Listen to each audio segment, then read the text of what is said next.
second of our Spirituality, Theology and Health seminars this term, and it's a huge pleasure to welcome back Dr. Fraser, who's become our most regular contributor to this seminar series. I don't think anyone has contributed as many seminars as he has. You're not the only person to come back more than once, but no one has come back on a regular annual basis that you have for 3 or 4 years. Yes. And the record's all on YouTube. Yes, it's all on YouTube, thanks to Harry, so you can go back and check it out and see the others if you'd like to do it. So, welcome, Fraser. It's a great pleasure that you've come all the way back up from Cambridge. We're grateful to you for making the journey. And particularly interested, given your interests in science and religion as well as in healthcare, that you're addressing this interface between spirituality and science in your address to us today. So thank you. We're looking forward to what you've got to say. Thank you very much. It's a pleasure to be here. I enjoy these annual trips up to Durham, and pleased to be a part of this programme on spirituality, theology and mental health. I've got that right. Well, spirituality, theology and health. And health, drop the mental. Yes. Okay. You've been reading the book. Yes, I have. Yes. It's very encouraging, but the book was narrower than the seminars. Yes. Okay. Good. As you said, I've been involved in theology and science for some time, for 19 years, almost 20. I was lecturer in theology and science at Cambridge. So in a way that's become a kind of discipline from which I approach things. I'm a psychologist by background, so theology and science tends mostly to narrow down to theology and psychology. Though occasionally I publish papers on things I know nothing about, like cosmology, but most academics sort of write an occasional paper on things they don't know about, and it's kind of fun to do that. There was another on light as well. I don't know what possessed me to write a paper on light. But anyway, today I'm in my core territory, really, talking about theological, spiritual approaches to mental health and well-being, and how they relate to scientific, psychological, medical approaches. And it's a surprisingly neglected topic, I think, is the first thing to say about that. And in the course of writing this paper, I went back to this admirable book that came out of the programme here, and I was struck by the sentence at the end of the first paragraph of Chris's introduction: critical contemporary theological attention to current constructions of mental health and mental disorders seems to be lacking, at least in Western Christianity. And I think that's still the case, and surprisingly lacking, really. The theology and science literature is very patchy. In some areas it's a very extensive, rather repetitive literature, but there are many topics still that have not been properly addressed, and I think mental health is one of them. So I was struck recently by how little I have done about this. As a former clinical psychologist, I might have expected I would have done a little bit more on mental health than I have. There's some in a book I co-wrote some 15 years ago on psychology for Christian ministry, but actually I was surprised when I came to address this topic how little I'd done on it. I was nudged into addressing it again by being invited to give a plenary talk at a conference of the Science and Religion Forum in September. And I've actually really enjoyed getting into this topic, though I think it is challenging, and I do feel I'm still sort of clearing some of the undergrowth. In talking about theology and science generally, I quite often move to say that there are very different discussions going on about theology and physics and theology and biology. I think those two discussions are just in very different places, and you can't run them together as though it was just all theology and science. And I want to say something similar here, that there's a very different discussion going on about theology and emotional and behavioural disorders on the one hand, and theology and psychosis. And that's partly because of what you might call the psychosis wars going on, quite a fierce argument about whether or not psychosis should be seen in medical terms, but the debate that goes back to R.D. Laing but has been recently re-energized, and I'll come back to that. So after some introductory remarks, this paper is going to look at those two things quite separately, as I think they are really in very different places. There are also, I think, problems of mental well-being that have a different neurological basis, and that's something else again. And if I have time, I want to present a case study in that area, which would give an extra dimension to this discussion. There are different ways of doing theology, as Chris says in his introduction to this book. Different questions theology wants to ask about things. And you talk about Rowan Williams' kind of taxonomy of ways of doing theology. A question that Rowan sometimes wants to ask is, what does this signify? When you're looking at some human activity, what does it signify? What are we prepared for it to signify? And I think that's a good question. It's a question Rowan asks about sex in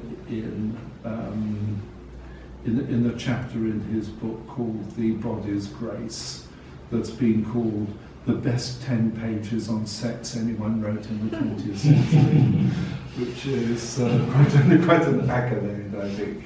And he's talking about the sort of questions you might ask, like whether doing sex well is about being nice to people, or whether it's about following the rules, and saying, basically, what has either of those got to do with Christianity?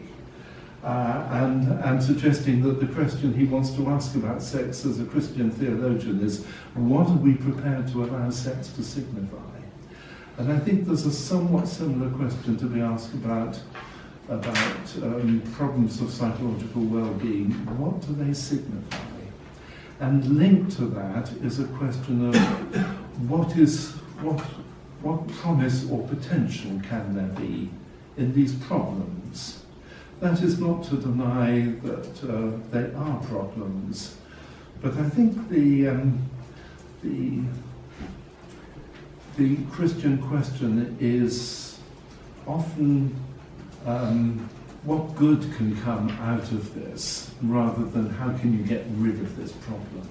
And it's a different, distinctively different question. As a very young man, I had an interesting conversation. I grew up in Coventry with one of the priests on the staff of Coventry Cathedral, Stephen Verney, who went on to be Bishop of Repton. And I remember his making this point to me that when people bring mental health problems, they're often looking just for how to get rid of them. He said, the question I want to ask when someone brings me a mental health problem is, how can this be a source of blessing to you? And I think it's a very good and distinctively Christian question, and it comes out of the Christian preoccupation with how crucifixion leads to resurrection. It's a kind of reverberation of that.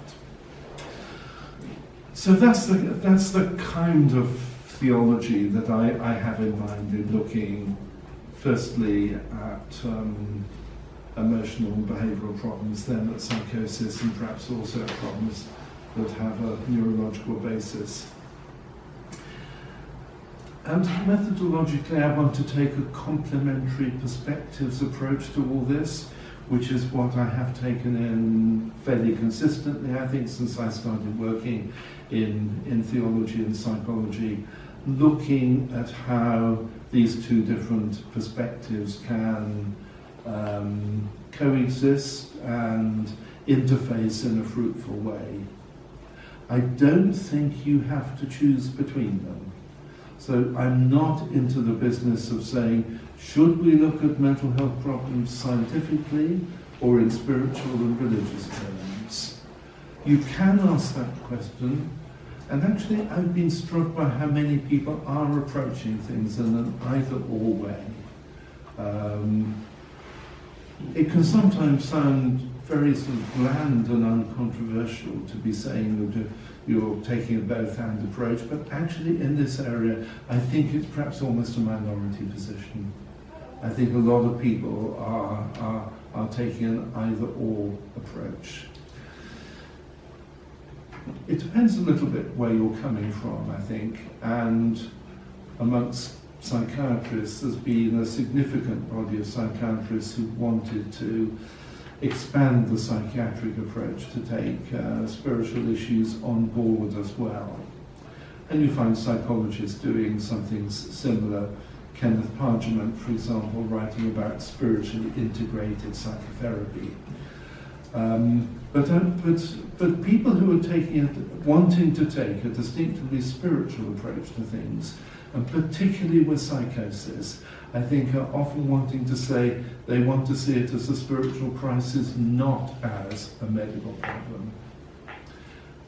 I'm thinking particularly of Isabel Clarke, about whom I'll say quite a bit later. Isabel Clarke is a good friend of mine, and I'd like to put that on the record if she ever sees the YouTube of this talk. And I have enormous respect for her. I like her a lot as a person. I think she has great integrity in how she approaches issues of psychosis. I think she's a brilliantly sympathetic clinician in working with psychotic people.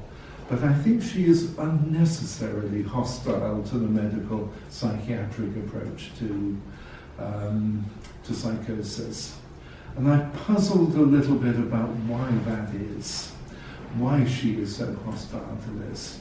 And I think we probably have different background assumptions about reductionism. I think she fears that if you take a psychiatric approach to psychosis, you are implicitly saying that's all it is.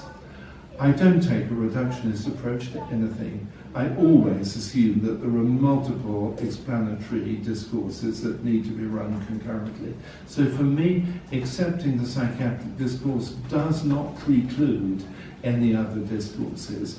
It allows space for other discourses that need to run alongside it and perhaps be integrated with it. I don't think Isabel sees it like that. I think that's one of the significant differences. I think she's also very concerned about the practical consequences of saying to a psychotic person that they have an illness, and that if you once say that, then you are implying to them that there's no hope, and that what they're saying is just nonsense and not to be taken seriously. Again, I don't think those are necessary consequences, but I think she is very concerned about the practical consequences of putting it to psychotic people that they have an illness. Anyway, I'm not wanting to take that kind of either-or approach. I'm taking a complementary perspectives approach. I'm not against a medical, psychiatric, psychological approach, but I think it is useful to have a spiritual approach alongside that. And my core spiritual questions are, what does this signify, and how can this be a source of blessing to you? It's endlessly problematic what counts as a mental health problem. Who decides? It's clearly not just a matter of statistics. You can't settle it on the question of something being rare. Being rare doesn't make it a disorder. Problems tend to be rare, but that's only a correlation. You can have something that is common, epidemic proportions, but still an illness. You can also have And equally, you can have rare things that are not illnesses. So clearly, that doesn't settle it. And you need some kind of judgment, I think, for what is to count as a problem of well-being, a mental health problem. And who is to make that judgment? And there clearly isn't going to be a complete consensus on this. There is going to be a debate. And I think this has been exposed particularly in the issues raised by cross-cultural psychiatrists. Any psychiatrist who's worked with people who are from a culture different from their own will know how difficult it is to decide whether something is crazy or not in someone from a different culture. In your own culture, you have bearings. You can make that judgment. With someone from a different culture, it is often extremely difficult. And you frequently, I think, need help from someone in the culture to make that discrimination. It's not self-evident. And the fact that it's not self-evident really pinpoints how much these things are issues about consensus. They're not straightforward matters. And this sounds as though it's pushing in a very relativistic direction, and it is tending in that direction, but then I think there are considerations you can bring in. Though I think there is always an element of judgment involved. I think a lot of people would sign up to the idea that if certain characteristics pose a threat to the life of the person concerned or to the lives of other people, then you've got a reasonable basis for saying that they're disorders. If something is causing considerable distress, then you perhaps still have a basis for saying it's a disorder. But there's obviously a problem from a theological point of view in how far you want to press that. And you just have to think about the life of Jesus, who, as we understand it from the Gospels, at a certain point decided he was going to go to Jerusalem, anticipating that he would there suffer and die. Was it mad for him to want to do that? I'd be cautious about saying that. He was putting his own life at risk by doing that. People in wartime also sometimes put their lives at risk in order to win benefits for other people. So there are clearly quite tricky judgments to be made here. And I also don't want to completely buy into the assumption that it is right for everyone to want to be happy. And if you don't want happiness, then there's something disordered about you. I'm not against happiness. I am generally quite happy myself, I'm pleased to be. But I don't think I buy into the idea that that should be the overriding objective.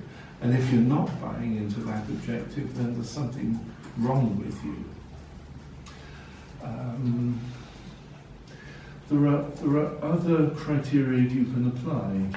For example, St. Ignatius makes the distinction between consolations and desolations, things that bring you closer to God and things that leave you further away from Him. And I think that is just pretty independent of whether things make you happy or unhappy. So I think from a theological point of view, you have to have some caution about this idea that mental health is a matter of being happy.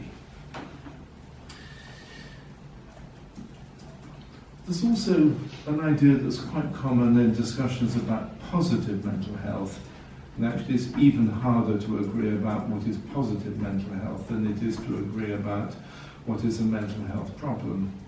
But there's an idea that a core aspect of positive mental health is a sense of self-efficacy. that you should have goals, and you should believe that you should achieve your goals. I think it's an idea that is even more deeply entrenched in American culture than it is in European culture. But it is, when you think about it, quite a strange idea. And I think the model is that we're sort of somewhat detached, lonely operators in the world in which we exist. And from our lonely isolation, we, as isolated people, can decide what we want to achieve, we can set strategies for achieving it, and we can believe in our ability to follow those strategies and deliver our goals.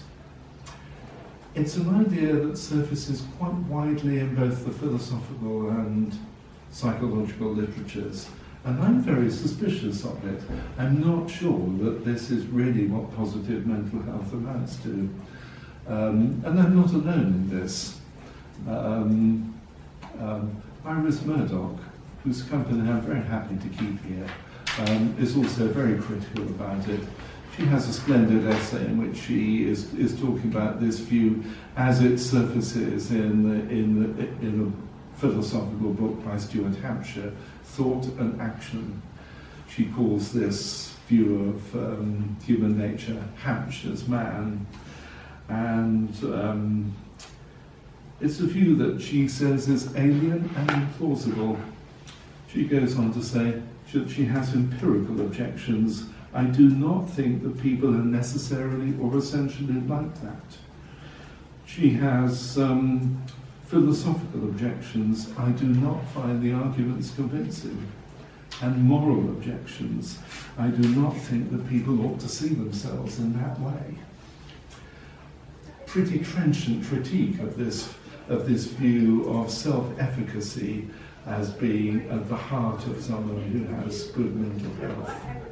So I think I'm not going to settle all these issues. I'm really just sort of noting in this part of the talk that there are significant problems of judgment about what counts as a mental health problem, and that theology has a contribution to make to this, and the kind of value judgments that come from theology may not be the ones that are prevalent in our culture. And there's an interesting conversation to be had about these value judgments and how they influence the question of what is and is not a mental health problem. I'm being a bit loquacious. Remind me when I should stop. Entirely up to you, but as long as we allow half an hour for questions. Yes, okay, that's what I'll finish by 5:30 at the latest. Yes. That's fine. Okay. Mm-hmm. Let me move on. There's lots of questions already. Yes. Let me say something about depression. I'm going to take depression as a kind of representative emotional disorder. Well, maybe not representative, but it is a particularly interesting one because it's so complex. I think so many different aspects converge in depression: biological, social, developmental, and spiritual, maybe more. What causes depression, and is there a particular theological take on that?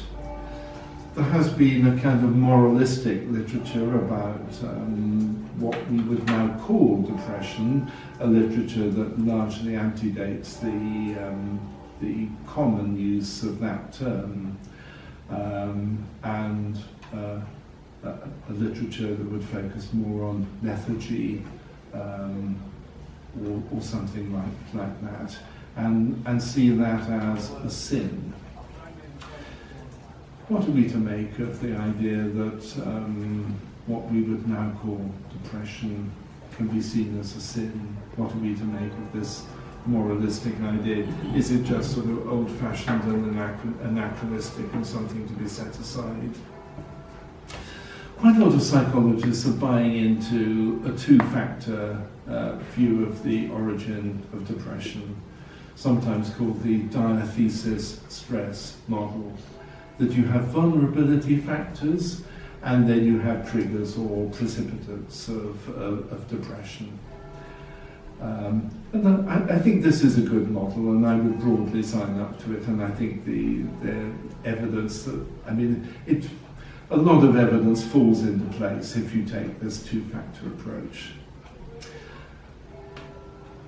And then, I think the spiritual perspective on what causes depression comes in with the vulnerability side of this, not so much with being depressed, but with the kind of personality characteristics that make you vulnerable to depression, which might include various things, including your attributional style, what you put successes down to, what you put failures down to.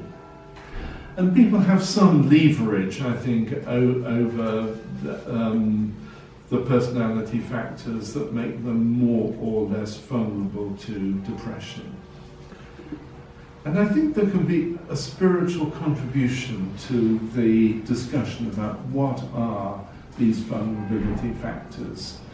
You can talk about them in psychological terms, but you can also talk about them in spiritual, theological, moralistic terms even.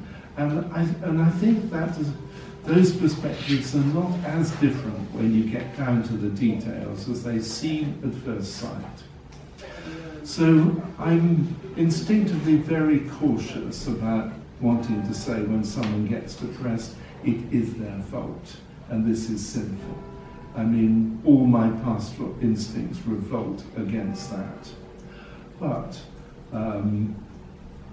having said that, I think there are personality characteristics that make people more vulnerable to depression, and I think people do have some leverage over that, and I think there is a useful spiritual perspective on what those characteristics are. So I think it may be possible to kind of rehabilitate some of the old-fashioned literature about lethargy as sinfulness in those terms. But the main thing I'd want to say from a spiritual point of view about depression is what promise or potential depression can carry. There's not a big literature on spiritual aspects of depression, but there was a book published a few years ago by Stephanie Searle called Depression as a Spiritual Journey. And I think that title really sums up what I want to say. It's the idea that if someone gets depressed, then there are probably important needs that are not being met. And those probably include spiritual needs. And getting depressed can be a trigger for a spiritual journey, which will be, amongst other things, a journey out of depression.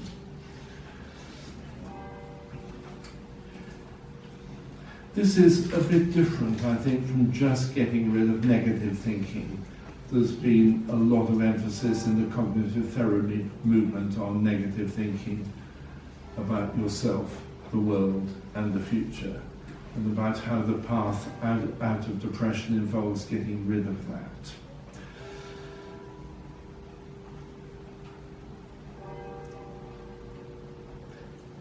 It's certainly not helpful to get too deeply entrenched in that negative view, but neither is it always right to try and flip to the other extreme. I'm not wanting to go back into the power of positive thinking, and neither, I think, does a spiritual perspective take you there. Spirituality doesn't lead you to complete despair, but neither does it lead you to optimism. I think it leads you to trying to see things straight.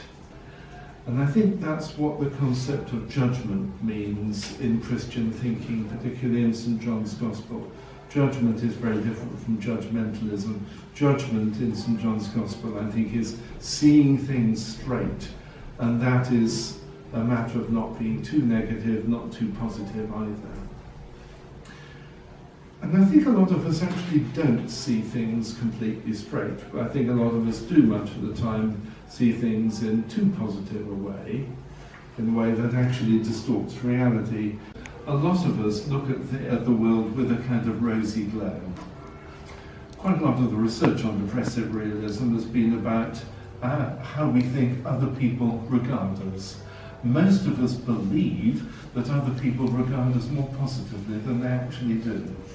This is the kind of rosy glow that we go through the life with, and it's a self-serving distortion that helps to keep our spirits up.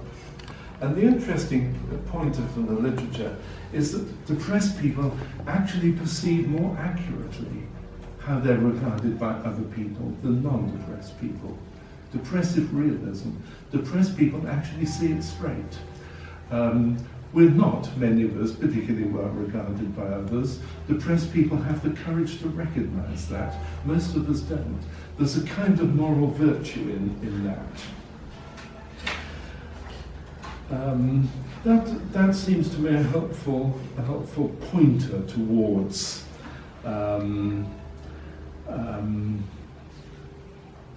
what can be helpful about depression, a kind of shedding of the inaccurate rosy glow that many of us go through life with. Something else that I think is relevant is your attitude towards being depressed. Second order depression. And there's increasing evidence that one of the things that locks you into depression is when you get depressed about being depressed. Being depressed about circumstances is one thing, but you mostly come out of that before too long. But if you start being depressed about the fact that you've got depressed, then you seem to get stuck in a depressive cycle for much longer in a way that makes it very difficult to get your way out. I suspect there's been a significant historical shift on this. I'm not quite sure of the time scale, but say over the last 100 years. And the people are now much less tolerant of unhappiness than they used to be. And I think this creates real problems, because if you get unhappy now, this seems to be a real problem. And then you get distressed about the fact that you're unhappy, and then you're much more likely to get locked into depression. So I suspect we would have less depression now if people were more accepting, more tolerant of a bit of unhappiness now and again, rather than seeing it as a big problem. And I think a spiritual perspective is not going to lead you to see unhappiness as such a big problem as many people in our society do. I think it leads to a greater sense of detachment, of sitting a bit more lightly on unhappiness. Happiness and unhappiness are things that come and go, and it's not worth getting too excited about the happiness or too upset about the unhappiness. They come and go, and you can sit light on both of them. I think that's a perspective that is more in tune with the spiritual outlook. And strangely, I think if people took that more spiritual outlook, there might be less depression than there is at the moment. So I've developed that line of thinking about depression, but I could develop it about other things, and Chris has done this about some other problems, about alcoholism, for example, and the kind of divided personality that is exposed in alcoholism, and the kind of theological resources that are available for understanding that divided personality and how you might approach that, and also about worry in an interesting chapter that I've seen but is not yet published. Chris talks of it in an interesting way about how the things that you worry about and the things you pray about are actually rather similar. And maybe praying about things would be an alternative to worrying about them, and it might be better for you. But I'm not going to steal your thunder by saying any more about that. So those are the pointers I want to offer about emotional and behavioural problems. I want now to move to psychosis and into the psychosis wars that I've already alluded to, which I think go back to R.D. Laing and his view that you should just take seriously what psychotic people are saying rather than categorize them as mad, which is a kind of dismissal of what they're saying. And this sort of non-medical view of psychosis has been articulated brilliantly recently by Richard Bentall, Professor of Clinical Psychology in Liverpool, in a book called Madness Explained. A lot of people find this book infuriating and disagree with it fiercely, but I think everyone would recognise it's a very cleverly argued book. I mean, and a very scholarly book. It's not something to be dismissed. And in doing recent work on mental health, I felt I had to grapple with this, because how you see the debate that people like Isabel Clarke are engaged in about whether you see psychosis in psychiatric or spiritual terms, I mean, has to be contextualized now, I think, in this broader debate about whether you see psychosis in psychiatric or psychosocial terms. And I certainly take some of Richard Bentall's points. I think psychiatric diagnosis is a slippery business. It is not as reliable as you would like it to be, and there are particular problems about cross-cultural reliability. And it's very difficult to find agreement about how to carve up the cake. I mean, the most widely accepted distinction would be that between schizophrenia and manic depressive psychosis. But then you get people who you're reduced to calling schizoaffective, who you sort of recognise somewhere in the middle, somewhere, uncomfortably. And then people who you call schizophrenic are very diverse, and there have been various stabs at dividing that up, and probably the most defensible is that between paranoid and non-paranoid forms of schizophrenia, but that doesn't quite work either. So the whole exercise of trying to carve up the psychotic territory into neat, reliable diagnostic categories has not gone particularly well. I would concede that to Richard Bentall. And another point I would concede is that quite a lot of psychotic features are found quite widely in the normal population, who no one would want to be labelling as psychotic. And I think hearing voices is the best example of this, and we're better than Durham to be talking about hearing voices because of the very interesting and rich and fruitful research project that's been going on here for some years about hearing voices, in which Chris has played a role. A lot of people hear voices.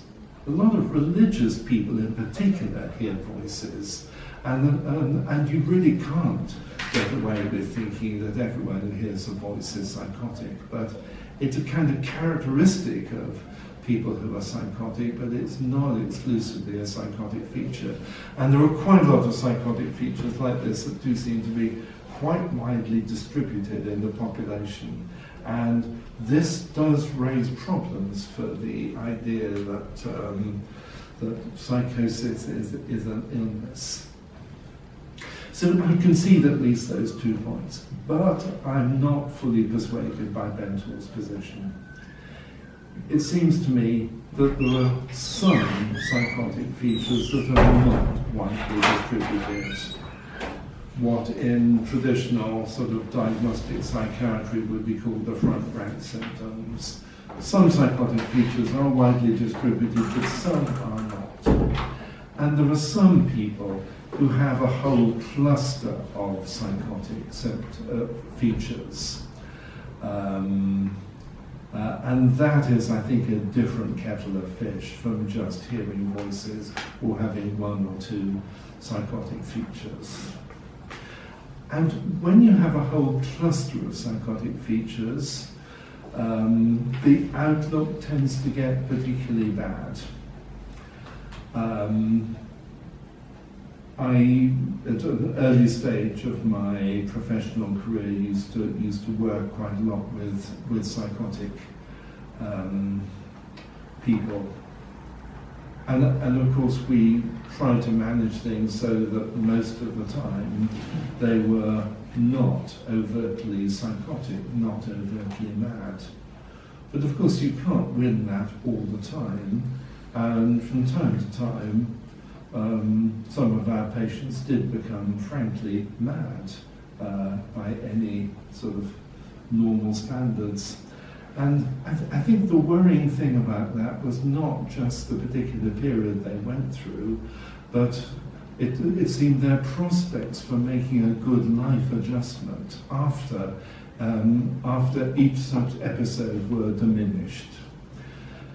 And there are also the negative symptoms, that there are psychotic people don't just have psychotic features, they also have significant incapacities, and the more time they spend with a whole clutch of obvious psychotic features, the more those negative symptoms seem to accumulate. So I think those are the things that Richard Benthall is not giving sufficient weight to, and it's those kind of things that people are trying to capture when they say that psychotic people have a mental illness. It may not be the right way of formulating it, may not be the only way of formulating it, but I do think we need to make a distinction between having some psychotic features and having a whole clutch of psychotic features in which people become entrenched and around which negative incapacities accumulate. And these two views are not incompatible. I have a lot of sympathy with Gordon Claridge, for many years a clinical psychologist at the University of Oxford, who takes a strong dimensional view of psychosis that he calls schizotypy. So he thinks that the population is sort of, there's a continuous dimension in the population of how high people are on schizotypy, and which has a variety of consequences, but one of the consequences of having a high score on schizotypy is that you're more likely to get a psychotic illness. So I think there's no incompatibility between the dimensional view and the illness view, and I think that's roughly where I would want to stand myself. Part of the interest of psychosis from a spiritual point of view is that quite a lot of the content of what psychotic people say is religious or quasi-religious, and there's been a significant overlap over the centuries between people who are deeply religious and people who are psychotic. Historically, I think Marjorie Kemp is one of the interesting figures, one of the late medieval mystics who was widely regarded as mad in her own time. There's a very interesting chapter about Marjorie Kemp in a recent book by Thomas Dixon called Weeping Britannia. Marjorie Kemp was notable for her copious weeping, amongst other things. Dixon is kind of challenging the idea that the British have stiff upper lips and don't do much weeping. And then there are lots of exceptions to that, and if you're trying to argue that case, Marjorie Kemp is a marvellous exception, of course. I mean, she seems to have wept for most of her waking hours and had a chaotic lifestyle and very weird visions and constant hallucinations and things. And there are lots of people like that. I don't have too much time there, so I'm not going to go on. So I think that's one of the things that nudges people like Isabel Clarke to thinking that you should just listen to what psychotic people say. That what's happening with psychotic people is they're going through a spiritual crisis. And the way to help them through the spiritual crisis is to take them seriously and help them to make sense of what's happening to them. I have a lot of sympathy with that view. I think it's definitely a good thing to take psychotic people seriously, to be prepared to listen to what they say, to enter into conversation about it. And they may well be getting a different take on reality from what many of us do. I find the idea of filtering in consciousness quite helpful. It's clear that we don't become conscious of all that's going on in our information processing. What we become conscious of is actually quite selective. Probably most information processing we're not conscious of. So there's a lot of filtering going on. And I think one of the more helpful ideas that's been put forward here, particularly by a very clever clinical psychologist called Chris Frith, is that what's happening in conditions like schizophrenia is that the filtering breaks down. So a lot of things that would normally be filtered out get into consciousness. And I think you can suggest that something else is going on with mystics, that perhaps through their own initiative and through meditative prayer, they have adjusted things so there is less filtering going on than happens with most of us. So you have two groups of people here, psychotic people and mystics, both of whom are doing less filtering than most of us do. So more things are getting into consciousness, more weird things are getting into consciousness than happens normally. I think that's a reasonable and defensible model of the similarity between psychosis and mystical forms of religion.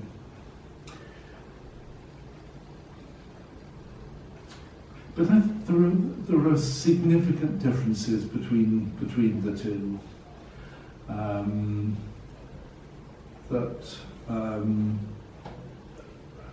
A psychotic breakdown of filtering seems to be disabling and distressing in a way that's not true for a mystical suspension of filtering. I think that's a better term for it than breakdown of filtering. Mystical visions can sometimes be upsetting, but very often they're consoling and uplifting. That's not true, I think, for psychotic experiences. That seems to me a really important difference.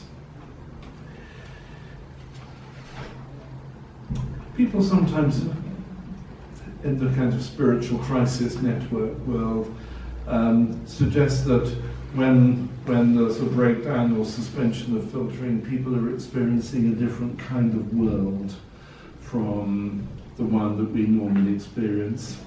I'm cautious about that way of phrasing it. It's too dualistic for my taste.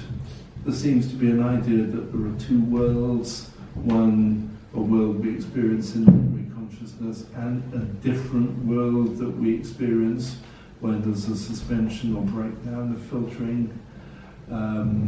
my instincts on these questions are always monistic, that there is one world, and we experience more or less of it in different states of consciousness. I think most of us, most of the time, are quite selective in what we experience out of the range of things that it would be possible to experience. I think both psychotic people and mystics are less selective, but I don't think they're experiencing a different world. I think they're just filtering things out a bit less than most of us do. It's a philosophical question, but I think it's quite an interesting and important one. I think I've said enough, and I'm not at this point going to talk about my neurological case study. If we have... please do. You want to hear? Yeah, we started late. Okay. We started late. Okay. Yes.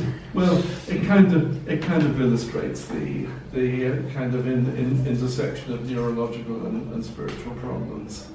I was asked to see this guy who's become something of a family friend, not a close family friend. I'd also known him quite some years ago in my role as a priest. He had a strange and disturbing sense of presence. He thought there was something around him. He called it the thing that was causing him a lot of trouble, poking him in the ribs, interfering with his sleep, making its presence felt through soft things in particular, such as furnishings. He thought this thing was quite canny in how it made its impact on him. The thing knew his weak points, and he thought this thing had malevolent intentions and was out to cause him distress. He had a sort of fairly new agey view on the spiritual world, and that was how, he thought this thing was a dark spiritual force.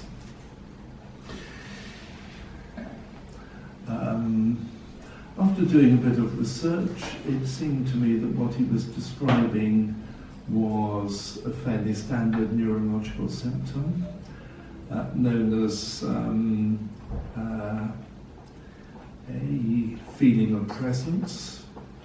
And I found some quite good recent scientific work on it from a group in Zurich. They define the feeling of presence as an illusory own-body perception with well-defined characteristics. They identified the parts of the brain that were involved, and they found ways of generating this feeling of presence in normal people by stimulation to the right parts of the brain. So it seemed fairly convincing that they had got to the neurological basis of this feeling of presence.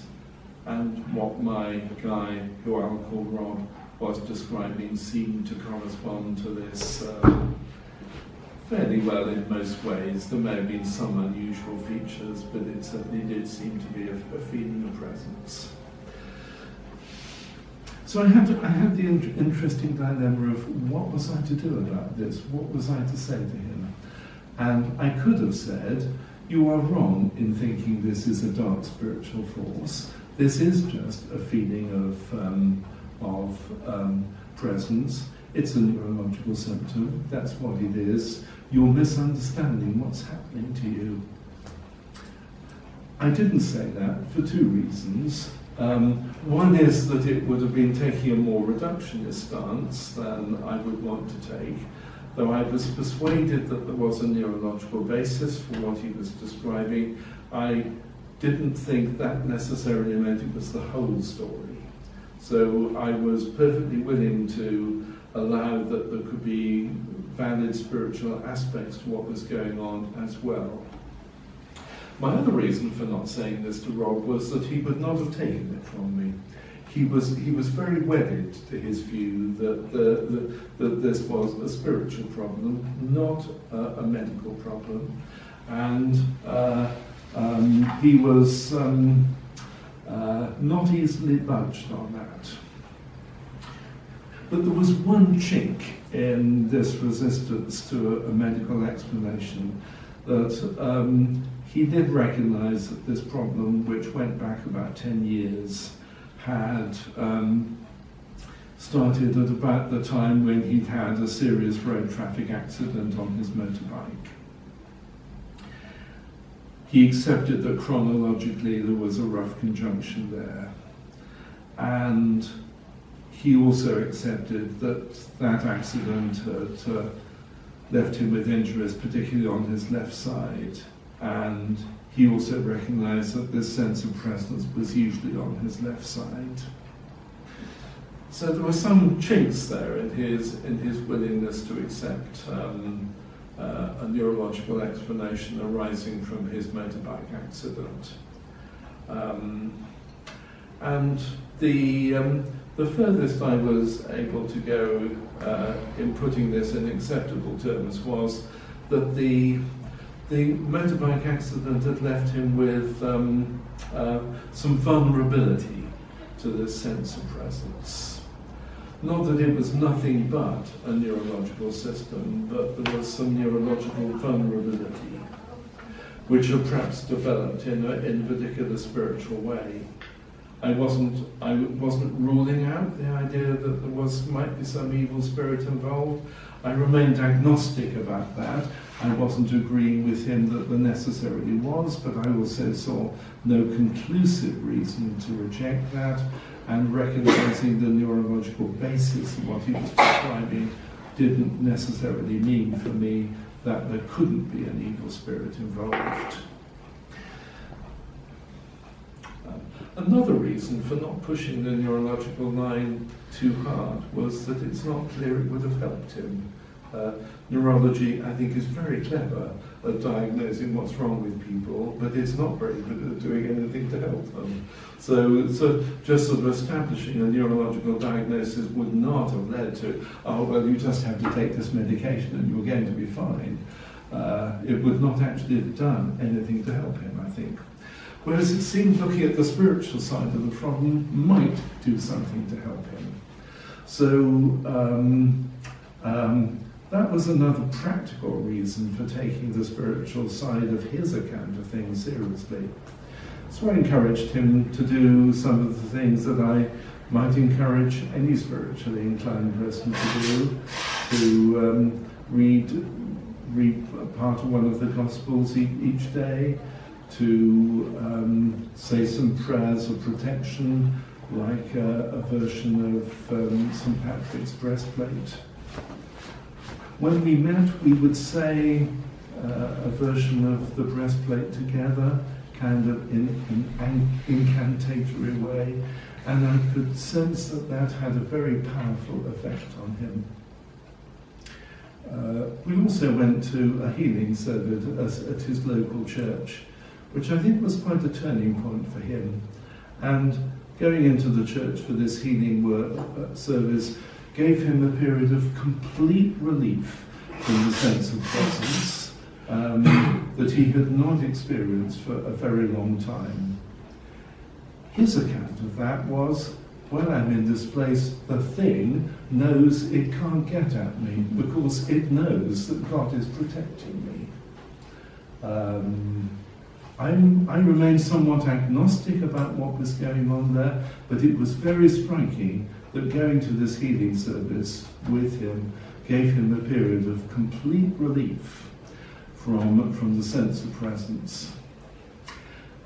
And where he was after that, I think, was that the sense of presence wasn't completely absent, that it was there in the background, but no longer causing him distress, and he was no longer feeling that there were evil intentions behind this sense of presence.